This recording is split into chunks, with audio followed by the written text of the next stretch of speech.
Sri Krishna Maharaj, thank you very much for having us all here. We're deeply grateful to you and all of the ashramites who every year welcome us to come and perform this yajna. And this will be year number 25. We also are greatly impressed by your spiritual Shakti to have manifested this new temple in such a wonderful way. While we were doing the parikrama around, I was experiencing joy because of your joy and seeing how Krishna is working through you to make this more and more accommodating for more devotees. And it's very heartfelt how you've stayed here for so many decades, even in the hardest times. For those of you who don't know, he and His Holiness Keśava Bhāratī Mahārāja came, and this entire place was in ruins. And they stayed here even during the time there was no electricity. If you think it's hot now, imagine with no fans. In fact, Maharaj told me in the early days, in order to fall asleep at night, he used to get a gamcha really wet and put it on his body and lie on the floor and then hope he fell asleep before it dried out. But Sri Krishna Maharaj had a premonition that this would be his Prabhupada Desh when he was a child, and then he ended up coming here and being the nucleus through which this glorious temple, place which is originally developed with the idea by His Holiness Tamal Krishna Maharaj and Giriraj Swami that itinerant preachers could come here during the year sometime and just hear and chant with full focus, because oftentimes when devotees are moving about, there are lots of other duties to do, but here they wanted a place, and it's in their charter, you can read it, that they wanted Sri Krishna Maharaj and Keśava Bhāratī Mahārāja and Tamal Krishna Maharaj and Giriraj Maharaj want to have a place where all of us could come and give our full attention to hearing and chanting. And Maharaj has, and all the devotees here for now 25 years. Of course, it started a little smaller with the process of hearing and chanting. Sometimes it was just 2 or 3 devotees. And we used to sit on the roof until it got dark. And we go inside, and then we move downstairs. But I wanted to express our deep gratitude to you, Maharaj. Thank you very much for your warm welcome here and for what you've created. Hare Krishna.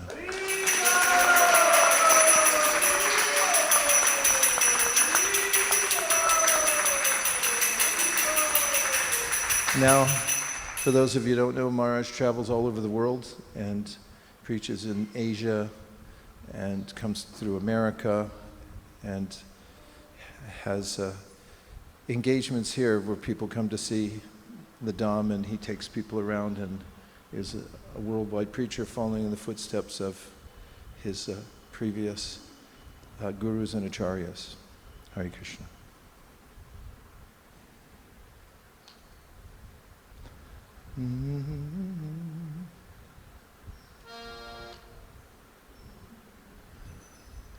Do we have a certified mridanga player who's not otherwise engaged?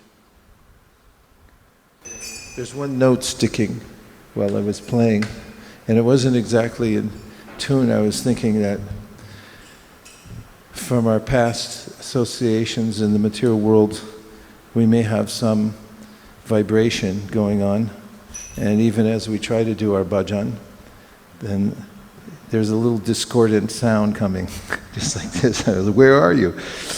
Stop it. And similarly, as we're chanting, we may have some noise coming that came from just involvement in the material world. We pick up everything. We're so subtle. And there it is in the background. And if that can be fixed and we can come in complete harmony, then there's immediate sense of joy. It naturally flows from our relationship with Krishna when it's completely in harmony. And to that end, there's a raga It says in the Bhagavatam, for every living being has a unique raga to offer to Krishna. So we have that potential to tune our raga so that we can be eternally joyful.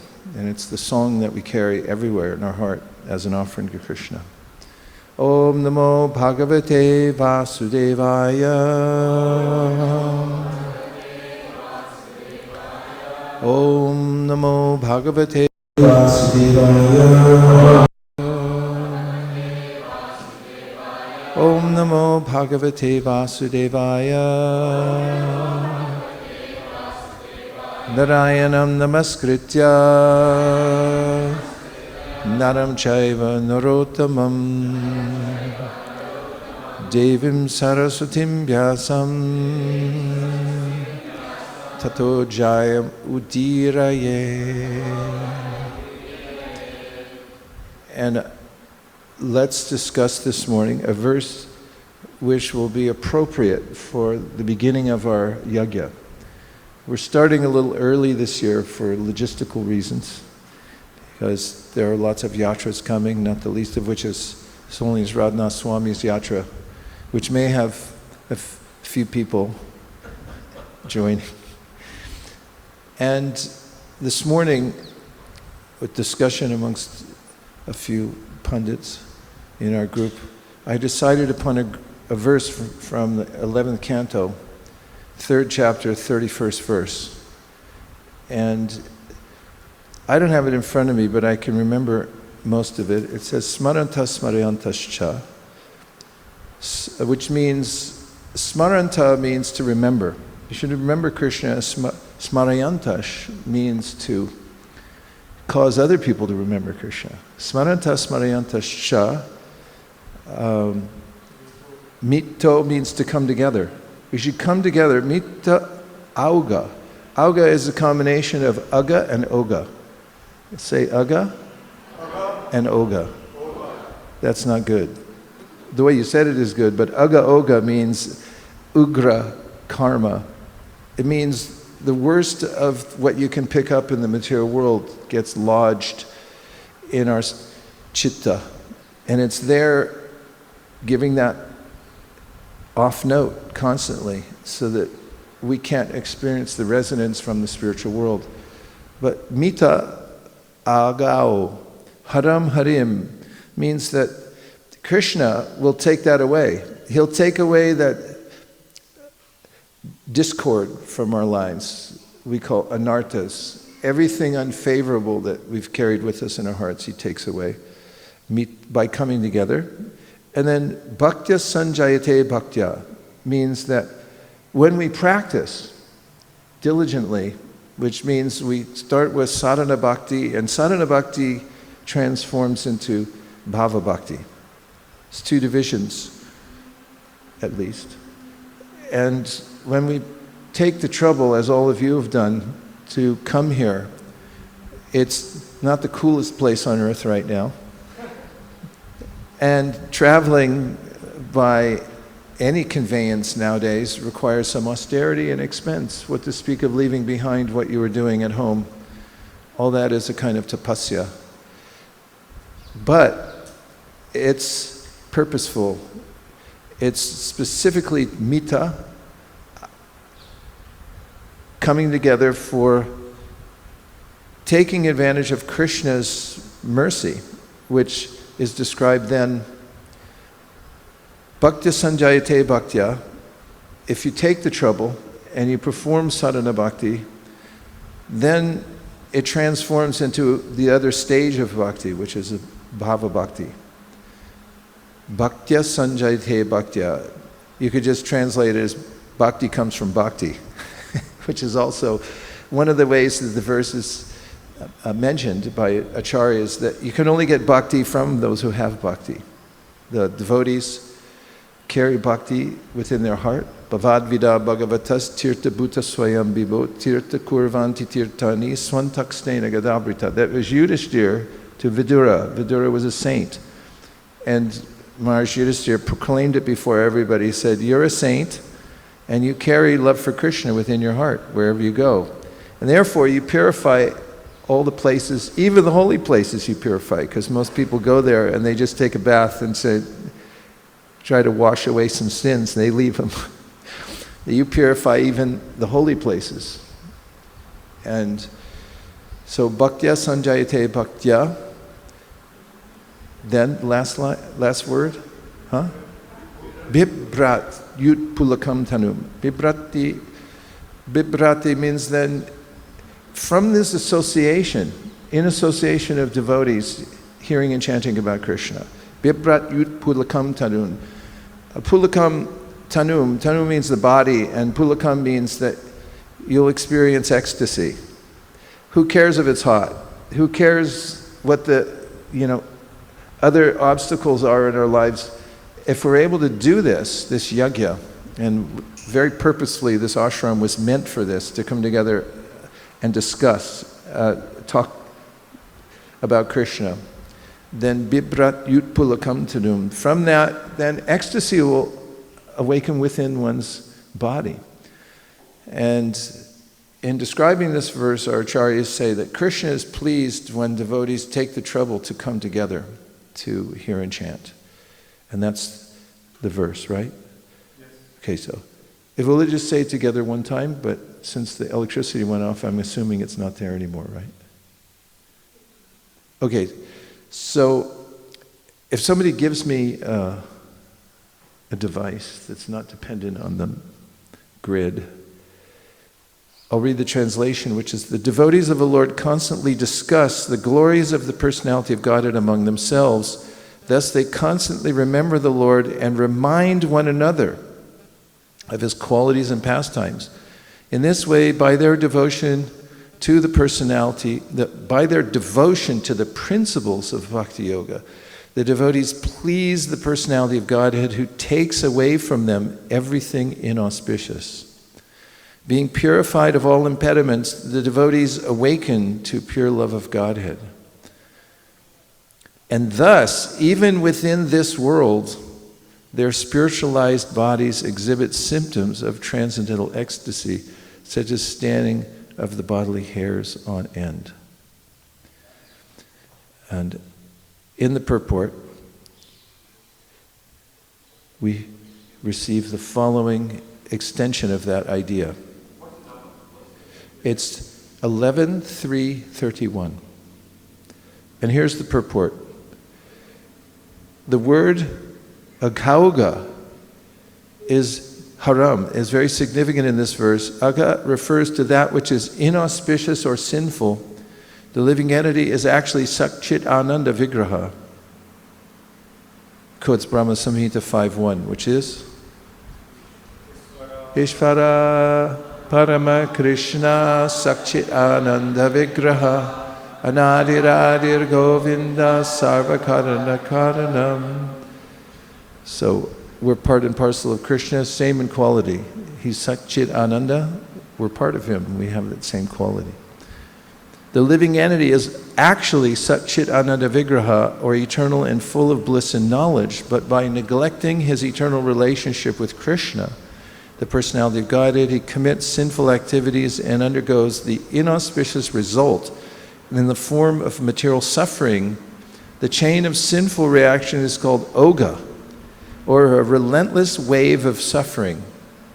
Krishna is agauga haram harim. He takes away the sinful reactions of his devotees, who are thus entitled to experience the inconceivable bliss of the kingdom of God, even while remaining in this world. The words bhaktya sanjataya bhaktya indicate that there are two divisions of bhakti yoga, sadhana bhakti and raganuga bhakti. Srila Prabhupada has elaborately explained in his book, The Nectar of Devotion, the progress of the devotee from sadhana, or the execution of regulative principles, to raganuga bhakti, or service executed in love of Godhead. According to Srila Bhaktisiddhanta Saraswati Thakur, a liberated soul is always enthusiastic due to the appearance of transcendental ecstasy within his body. Thus he always aspires to remain overwhelmed in chanting the glories of the personality of Godhead Hari. I first offer my respectful obeisances to His Divine Grace, A.C. Bhaktivedanta Swami Prabhupada, and to all the assembled devotees. Vancha kalpatarubhascha kripasindhabhi evacha patitana bhavanibhyo vaishnavebhyo namo. I'll just make a few comments about the verse and the purport, and then if you're open to it, we can have a discussion. Is there an extra mic? Pass around, okay.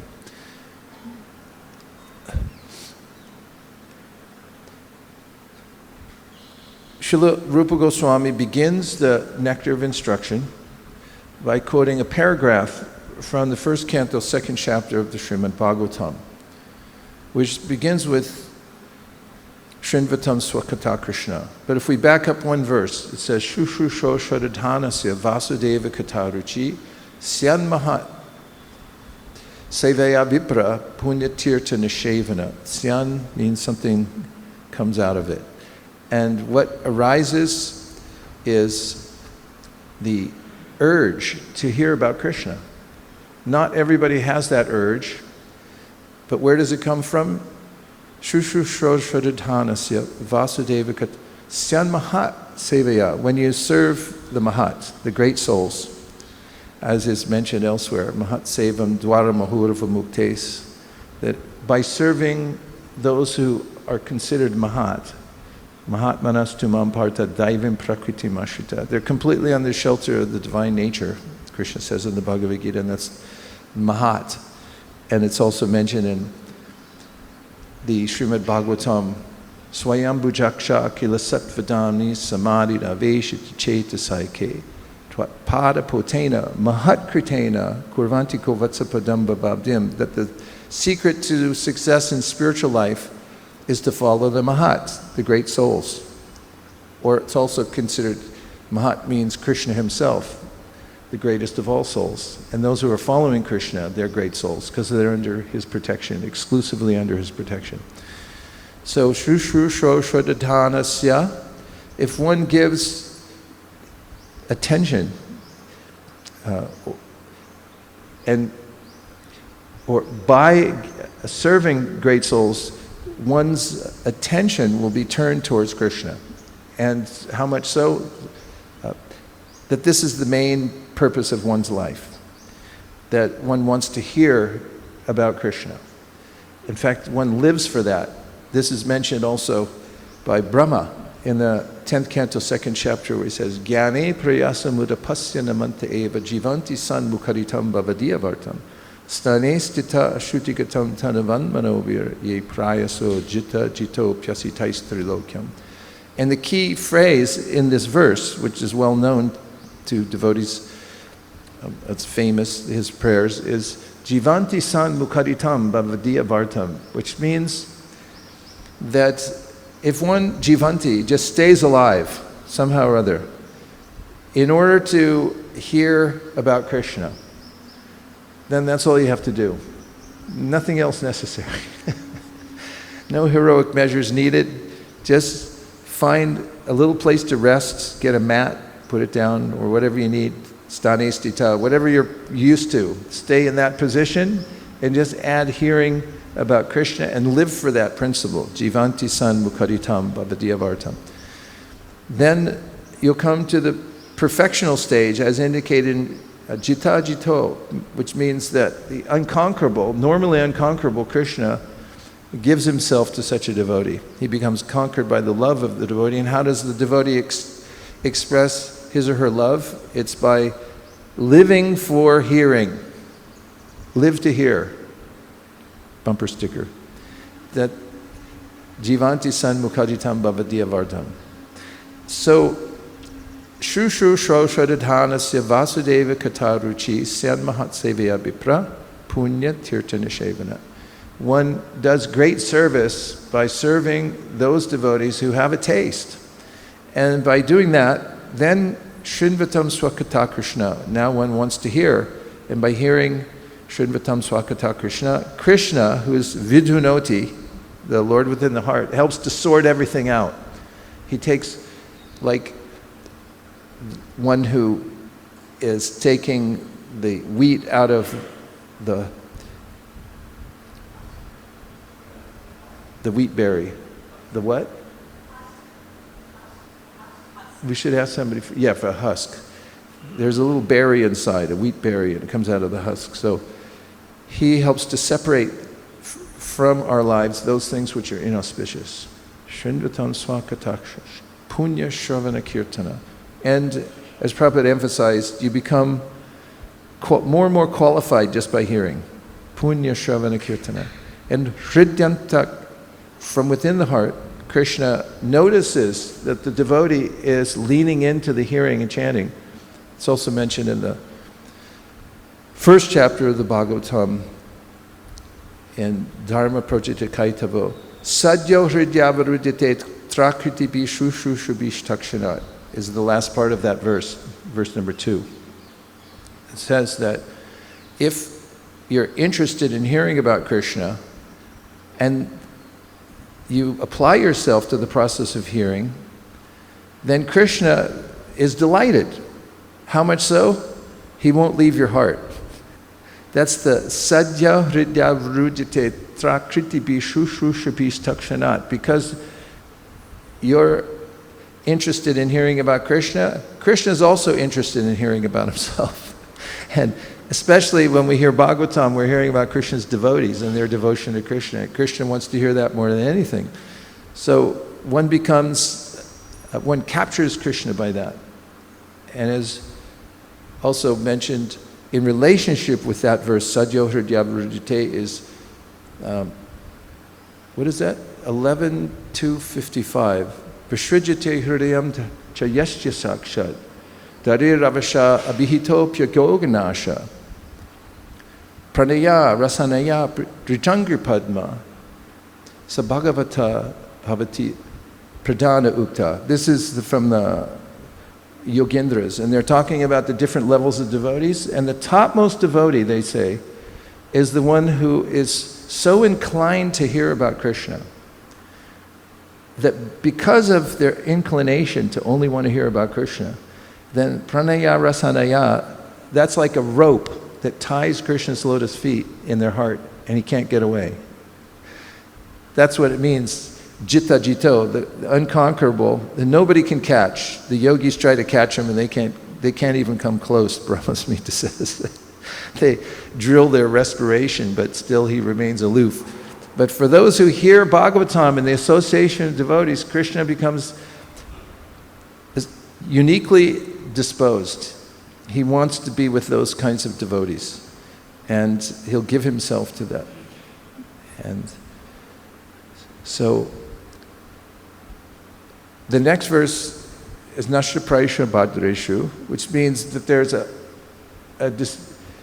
noticeable clearing of anarthas, so much so that you know that I'm not the same as I was before. Nashta Praishu Abhadreshu. The inauspicious things are not there as much as they were.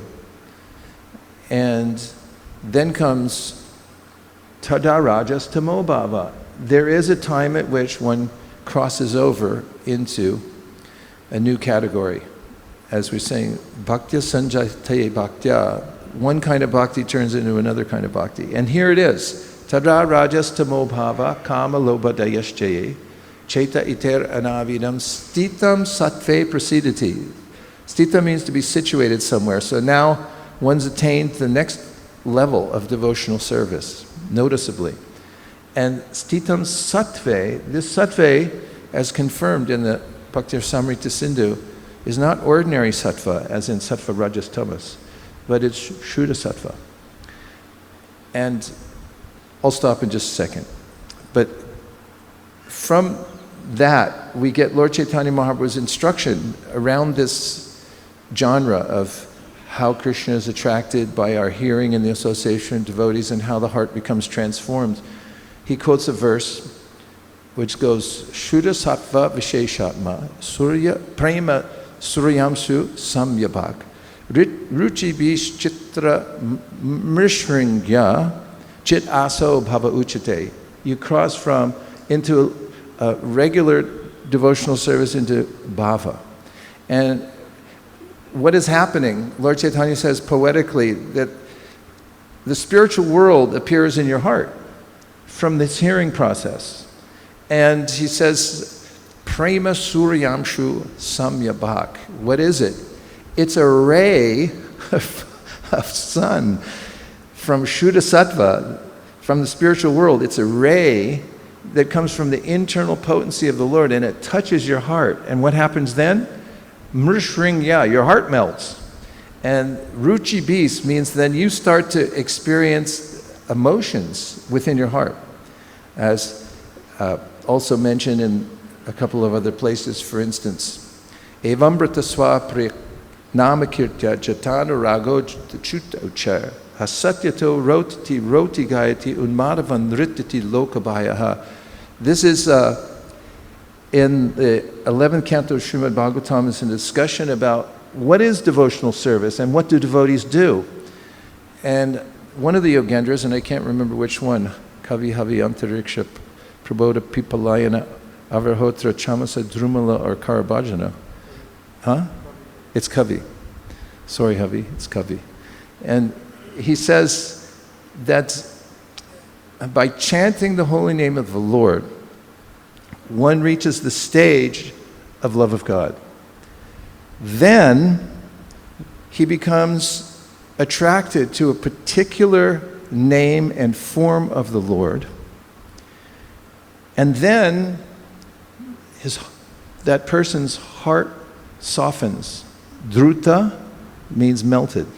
And what's melting? Chitta, the heart. Druta chitta.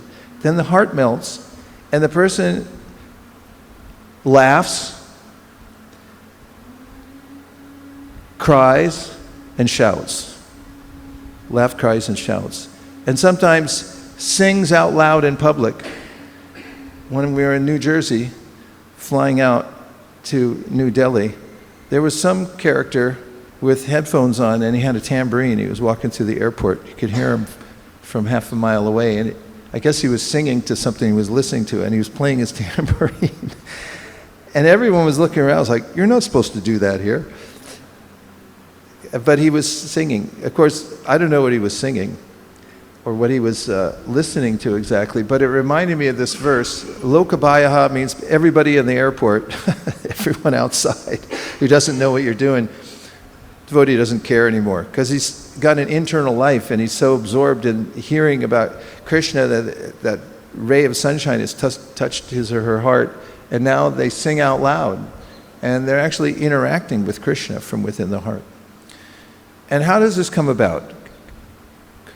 It's mentioned in Bhakti Rasamrita Sindhu that the practice of devotional service is pregnant with bhava. The practice is sadhana. Kriti sadhya bhavet sadhya, bhavasa sadhana vida, nitya siddhasya bhavasya, prakrityam hridi sadhyata. This means, you can mark this, every single soul has the potential for bhava bhakti. And how do you achieve it? By sadhana bhakti. You have to practice. And how much do you have to practice? A lot. Like all the time. Because there's so many other distractions. So that's what we're doing here. This is the right thing to do and the right place to do it. Why is it the right place? We go to the Briyat Bhagavatamrita. Devavrata was reminding me. I heard that we've heard how the universe, it has different levels, right? Om Bhurva Swaha. So if you're in a big building, if you want to get out, you have to come down to the ground floor. Then you can get out. You can't jump out the window of the top floor. So heavenly planets, okay, it's nice up there. You may have a better facility materially, but the real place is the ground floor, which is right here in Vrindavan, and especially here at Govardhana. This is where Gopakumar found his exit directly to Goloka Vrindavan. When Narada Muni told him that if you want to take advantage of the mantra you have, and the process of Nam Sankirtan, which is the prescribed process in the Kali Yuga, you go to Vrindavan, and then you do the Nam Sankirtan. So why did we all bother to come here? This is the place. You could go directly back to Goloka Vrindavan from this place, this ashram. That's why Maharaj keeps it open. See, he's already there. And what do you have to do? You do the sadhana. What's the sadhana? Smaranta smarayantascha. You get together with others and you remember Krishna, and then you cause other people to remember.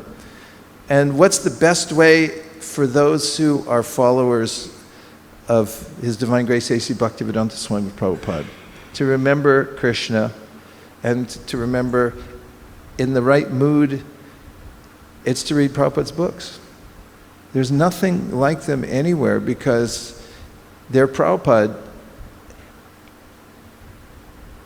If you've ever experienced the joy of reading a book, which I do frequently, I think of how hard it is to meet a famous person. And even if you do happen to push your way through the crowd, you only get maybe a selfie or something like that. You're not going to get much more. What was that guy I met on the plane? What's his name? Shatrugna Singha. Shatrugna Singha. I met him on the airplane when we flew from Calcutta to Delhi, I think. And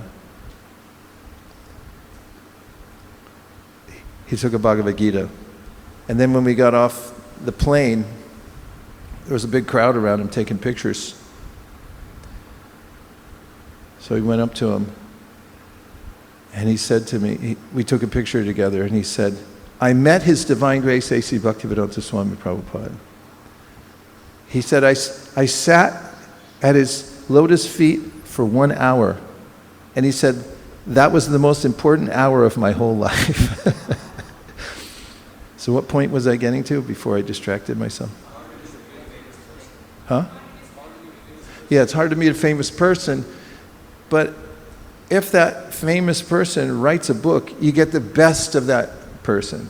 And you can just sit there in the comfort of your own home, and it's like, how am I with this person that telling me all their secrets? They put everything in the book.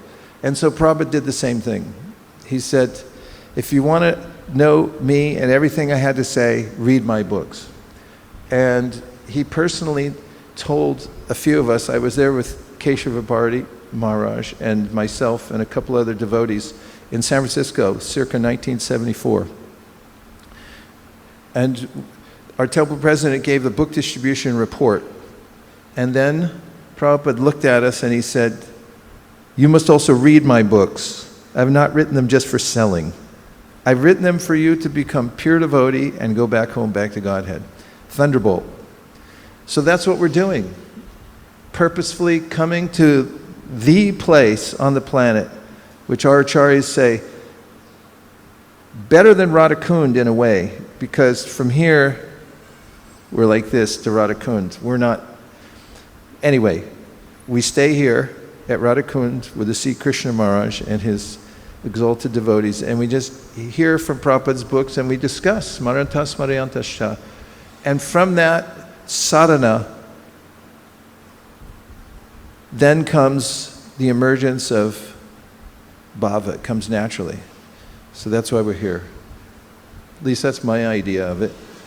Would you like to discuss in the next few minutes that we have left your ideas? Would you like to express yourself why you came? Do you want your money back? Do you want to ask a question to expand the conversation? Do you want me to calm down? Say something else? Yes. Nanda. Hare Krishna, thank you very kindly for organizing this ecstatic event every year. In the purport to the 11th canto verse, the 33rd chapter, 31st verse that you were saying, that you started off with, there was the word aga in the commentary to it. Said, aga refers to that which is inauspicious or sinful. So that reminded me of reading just recently in Bhaktivigyan Maharaj's book, Healing Prayers, when he analyzes the word aga in the different forms of Sanskrit, which I don't remember those details, but he was saying that aga means it leaves an indelible imprint on the consciousness. The sinful activities leave an indelible imprint on the consciousness, which compacts your consciousness smaller and smaller and impels one to do sinful activity, pushes one to do that sinful activity over and over again, and therefore become more and more entangled in materialistic life. Whereas, as you were so nicely saying, and quoting millions of references, thank you, by reading Srila Prabhupada's books, coming in contact with that transcendental sound vibration, it expands the consciousness. And even in the example that you gave of the harmonium, where the sticky key gives a hard sound to hear, by expanding the consciousness, then that apparently indelible marking from all of our past materialistic activities becomes eradicated very nicely. And just one more thing, in Nectar of Instruction, 3rd verse, there's another, Srila Prabhupada in the purport gives another comment, another sentence which confirms many of the things that we were saying, and he says, the process of bhakti is so pure and perfect that it forcibly drags one to ultimate success. Hare Krishna. Hare Krishna. Yeah, forcibly dragging is mentioned by Bhaktivinoda Thakur in his last bhajan of the Sharanagati. And he says that by chanting the holy name, he's unaware of how Krishna is transforming him. And then he says Krishna has taken him by the hand, or the holy name has taken him by the hand and guided him back to the spiritual world and introduced him to his relationship with Krishna. And as far as the diminishment of aga, that's a main topic that comes up in the first part of the Bhakti Rasamrita Sindhu, because as Rupa Goswami says, when one takes to devotional service, then there are 6 byproducts that ensue. And the first one is it puts one in transcendental pleasure by taking devotional service, and it explains why we're burdened with the aga, with those sinful reactions that cause us to do inane things. But he quotes from Padma Purana and says that aprarabdha palam paptam kutam bijam palon mukham pramenaiva praliyante Vishnu bhakti ratatmanam. That if one's engaged in service to Krishna, Vishnu bhakti ratatmanam, then all of the stages of bhakti, all the stages of aga, of sin, even the indelible ones, the ones that are left over from previous kalpas, those are destroyed by the process of devotional service. Aprarabdha means that they're not even perceivable yet. Shri Krishna Balaram ki jai, Shri Gauditai ki jai, Srila Prabhupada ki jai. Aprarabdha palam papam. These are all the stages of aga. And then he says, all of them, each one of those aspects is destroyed. And then there's a question. Are they destroyed from the most recent and then extend to the past? Or are the past ones destroyed first and then the more recent ones destroyed?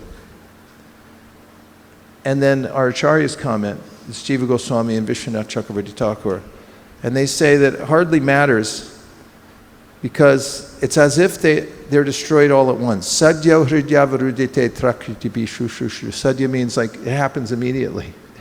I mean, in geological time, what to speak of cosmic time, it's almost immediate. You get one lifetime and can do a lot of damage to aga. It gives an example of 1,000 lotus petals, or maybe it's 10,000. 1,000 is enough for this ashram size. I think 10,000 would be excessive. And you take a needle when you're stringing a garland and you push it through the petals. If anybody's had the pleasure of doing that, stringing garlands is immediate Shuddha Sattva. So you push the needle through. And he says, okay, you can say it went through this one first, that one second, but hey, it went through. It's done. It's cleaned out. So bhakti is the only process by which one becomes completely purified of all the stages of sinful reaction that are indelible. I also read in the Yoga Sutras, Patanjali Muni, there's a commentary attributed to Vyas, and it says that yogis are very much aware of the indelible nature of aga, and so they're always careful. He said, how careful are they? They're sensitive to the perils of the material world as an eyeball. How sensitive is your eyeball? So sensitive that even just me mentioning it, you start going, let's stop talking about it.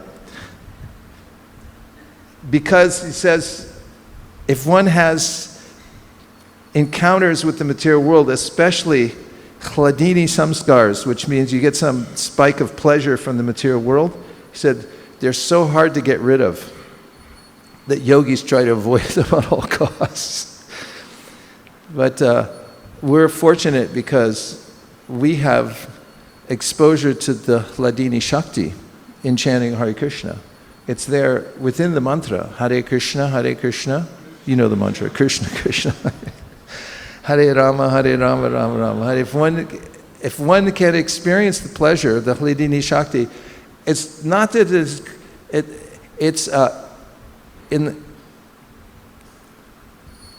high tech, there's this concept of writing code. Not a concept, it's a thing. You write code. But there's also overwriting code. So the code's there, but it gets overwritten. And I asked a lot of coders what that means. And none of them could give me a very precise answer, except for they said when you write a new code, the other code just falls apart and the other one becomes prominent. So in our practice of devotional service, we overwrite the bad codes and the aga that we've taken in from before, and the other one, Cheto Darpana Marjanam, just becomes cleaned out. We have a couple more minutes. Comments, questions? Yes. Patita Pavana. Hare Krishna. I was thinking of a verse in relation to just staying alive and hearing the glories of the Lord. And it was 10:14:3. That's Jnane Prayasam. Yeah. And that's the one I quoted, right? I believe, yeah. I quoted that. Jnane Prayasam Urapasya Namante Jivanti San Bukharitam. That's Jivanti means somehow or other stay alive, so you can hear this. Don't miss it. Go ahead. And then in the commentary it describes how we conquer Krishna by hearing about him, and it says, there was Tano Van Manobi indicate that the pure devotees of Lord Krishna conquer his body, words, and mind. Lord Krishna's body is conquered because he always remains by the side of his pure devotees. Lord Krishna's words are conquered because he always chants the glories of his devotees, and Lord Krishna's mind is conquered because he always thinks about his loving devotees. Wow.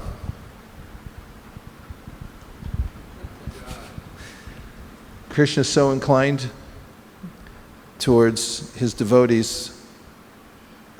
When Krishna went to meet Shrutadev and Baulashva, he took a chariot ride and he invited the sages because they always want to be around Krishna. Generally, they don't ride in cars or chariots, but when Krishna asks you, you jump on. They jumped on the chariot. Where are you going? To see my devotees. And as Krishna passed along the roadway millions of souls came to see him pass. And although he was going at the speed of the mind, he made individual contact with every one of them. That's his expertise. He's attentive to every soul. And then when he came to the Mithila township, he met with both Shrutadev and Balalashva, but he did it simultaneously. Each one of them thought, oh, he just came to see me, because although they came out to greet him, he went off with each one of them separately. And not just Krishna, all the sages as well. Each one greeted him in the way that they could. Shrutadev was a humble person, had just a little water and a straw mat he could offer to everybody, massage Krishna's feet. And Balalashva was a king, so he could offer kingly opulence. And they both glorified him. When Shrutadev was glorifying Krishna, Krishna stopped him. And he said, stop glorifying me. There are all these sages here. They're more important than I am. You glorify them. As a great lesson, as it comes in the question that Parvati asked the Lord Shiva about what's the best kind of worship that one can do. And he said, tadiya, those things in relationship to Krishna. And who's most dear? It's the devotees. So if we serve the devotees, Shushu Shoshadanasya Vasudeva Katavrichi, Syan Mahat Sevayabi Prapunya Tirtana Shevana. And we're very careful not to denigrate devotees. It's an urge that might arise within the heart. We're specifically asked by Chaitanya Mahaprabhu to avoid that. And we hear in the association of devotees, then Krishna does all the heavy lifting. Not all the heavy lifting. We have to get here and we have to stay in the heat and we have to apply ourselves to the process. But then Krishna becomes pleased, and when he's pleased, he uplifts us from within our hearts. So we're so very grateful to be here. Thank you for holding this. Some people call it a palace. I call it a fortress. Because a fortress means a place where you're guarded against the material energy. Palace sounds like what are you doing in a palace? Although it could be that also. We can spin it another way. But the idea of a fortress is we have to build a fortress so that we're not affected by aga. But more than that, we know and have received the antidote to those indelible impressions that come into the heart and cause us to take one birth after another in the material world. And the antidote is Srimad Bhagavatam and Sri Chaitanya Charitamrita. So today we're starting with the Madhya Lila. I took a look at it. We're going to ask one of our engineers to count all the pages this morning and find out how many active sessions we have. And then we'll calculate how many pages we have to read a day to finish the Madhya Lila. Okay? Your homework.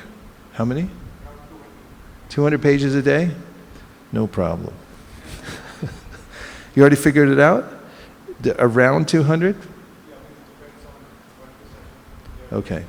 Dear Srila Prabhupada, dear Sri Chaitanya Mahaprabhu, Shri Shri Panchatattva, Shri Shri Radha Madan Mohan, Shri Shri Krishna Balaram, Shri Giriraj Maharaj, Shri Shri Gaurnitai, and all the residents of the Bhaktivedanta Ashram headed by C. Krishna Maharaj, if you so desire, please empower us to read the entire Madhya Lila of the Chaitanya Charitamrita in a mood of service to His Divine Grace A.C. Bhaktivedanta Swami Prabhupada, who said that he wrote it for us. So let us enter deeply within it, giving our full attention or as much as possible. And in that way, find happiness in our service to Srila Prabhupada. Thank you for considering our request. Om Tat Sat. Everyone agrees with this prayer in whole or in part. Please say Hare Krishna. Hare Krishna. Vanchakalptarishya kripa sindhave cha patitanam pavanebhyo Vaishnavebhyo namo namah Nanta Koti Vaishnaviki Jai.